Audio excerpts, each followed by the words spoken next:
സാങ്കേതിക വിദ്യയുടെ വളർച്ചയ്ക്കൊപ്പം കുറ്റകൃത്യങ്ങളും ഉണ്ടാകുന്നുവെന്ന് മുഖ്യമന്ത്രി പിണറായി വിജയൻ. സൈബർ കൃത്യത്തിൽ ജാഗ്രത പുലർത്തണമെന്ന് പറഞ്ഞ മുഖ്യമന്ത്രി തട്ടിപ്പിനൊപ്പം ബോധപൂർവമായ ദുരുപയോഗവും നടക്കുന്നുവെന്നും ഇക്കാര്യത്തിൽ ബോധവൽക്കരണം പ്രധാനമാണെന്നും കൂട്ടിച്ചേർത്തു. സാങ്കേതിക വിദ്യയുടെ വളർച്ച നല്ല രീതിയിലുണ്ടാകുമ്പോൾ അതിനനുസൃതമായി കുറ്റകൃത്യങ്ങളും ആ മേഖലയിൽ ഉണ്ടാകുന്നതിനുള്ള ശ്രമങ്ങളുണ്ട്.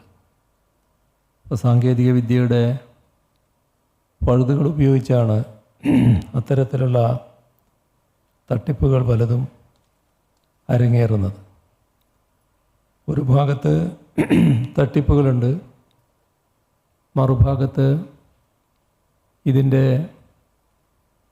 കൃത്യമായ ദുരുപയോഗം ബോധപൂർവം നടത്തുന്നവരുമുണ്ട്. അപ്പോൾ ആ കാര്യത്തിൽ ഫലപ്രദമായി ഇടപെടാൻ കഴിയുക എന്നത് ഏറ്റവും പ്രധാനമാണ്.